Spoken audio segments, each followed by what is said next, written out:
As Bastian prepared to pilot the experimental sea bubble submersible, a knot of unease tightened in my stomach. The sea bubble was a dome-shaped bell designed to maintain an internal air pocket while allowing direct interaction with the underwater environment. It was connected to the Thetis via a tether and an umbilical cord, providing power, air, comms, and hot water. "Be careful out there," I said, my voice barely above a whisper as Bastian stepped into the sea bubble. He flashed me a confident grin, his eyes glistening with excitement behind the glass. "Don't worry, Rosie, I've got this," he assured me, placing the palm of his hand on the window. I managed a small smile in return, mirroring his gesture on the outside. "Of course you do." With windows covering 60% of its walls, the submersible seemed almost inviting, but a chill ran down my spine as I watched Bastian climb inside.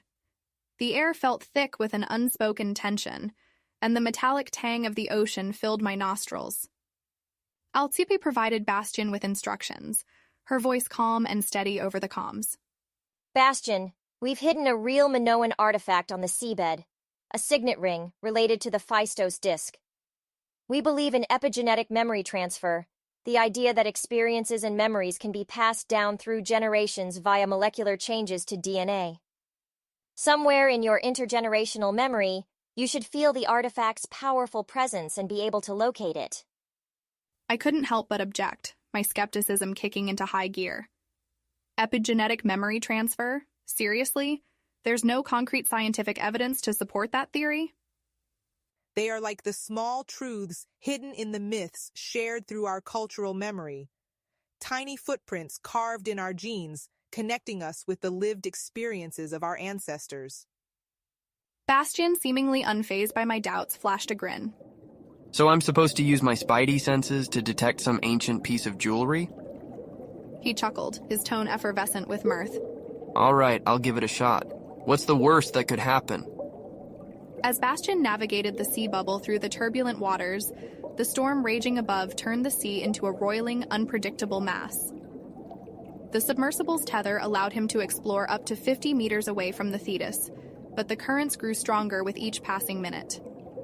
Bastian scanned the seabed, using the sea bubble's suction arm to gently move the sand around, searching for any sign of the hidden ring.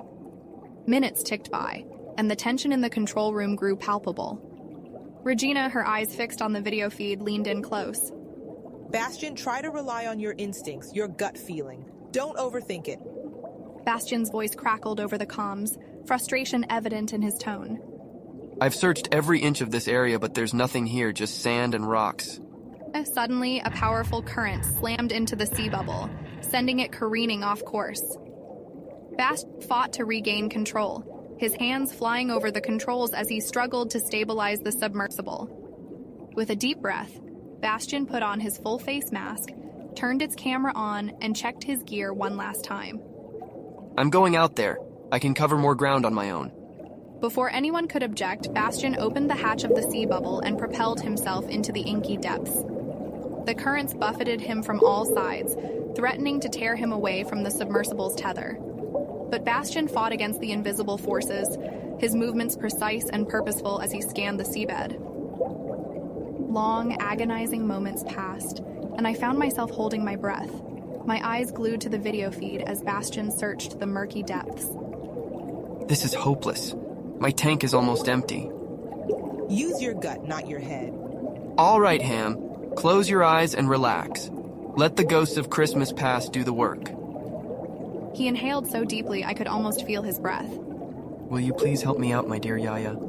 Slowly, he turned to face the southeast, a sense of inexplicable certainty in his movements.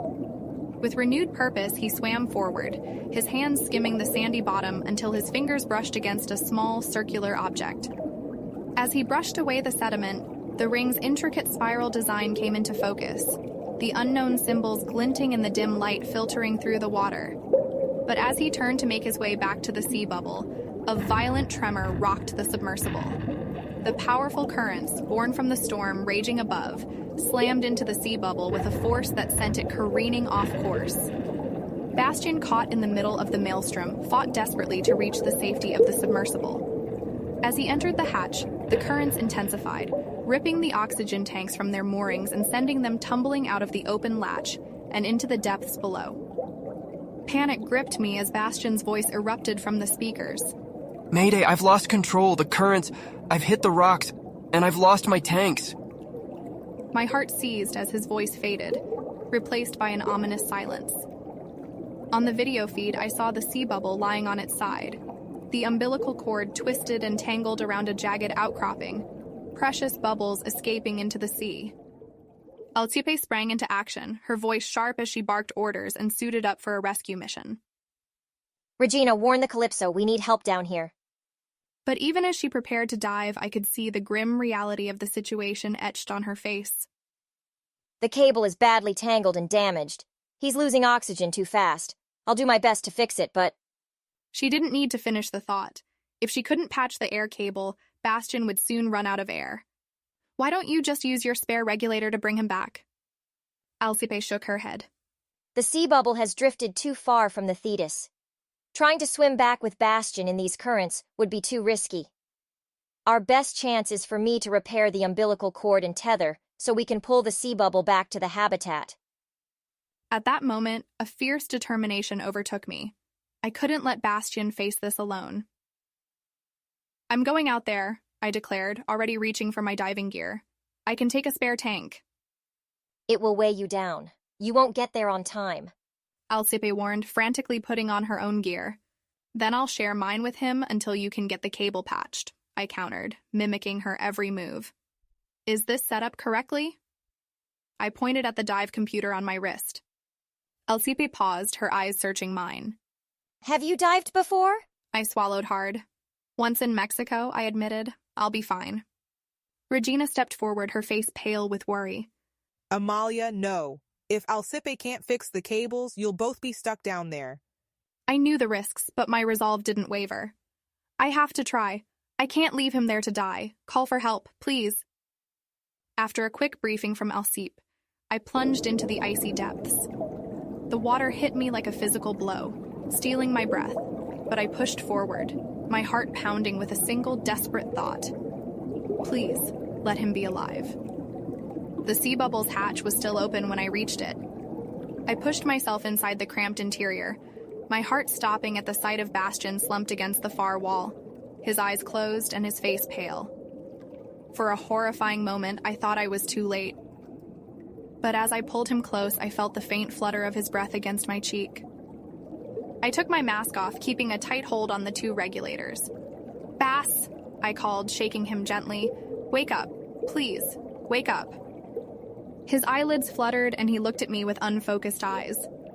Rosie, what happened? You crashed, I explained, my voice trembling. The air cable is tangled and leaking. Elizebeth is working on it, but we need to conserve air until she does. As the water rose rapidly inside the sea bubble, Bastian's eyes widened with the realization of our predicament. You shouldn't have come down here, Rosie. Now we're both stuck. I tried to close the latch, but with the power gone and the heating mechanism offline, it was useless. Taking his hand in mine, I met his gaze. We're in this together.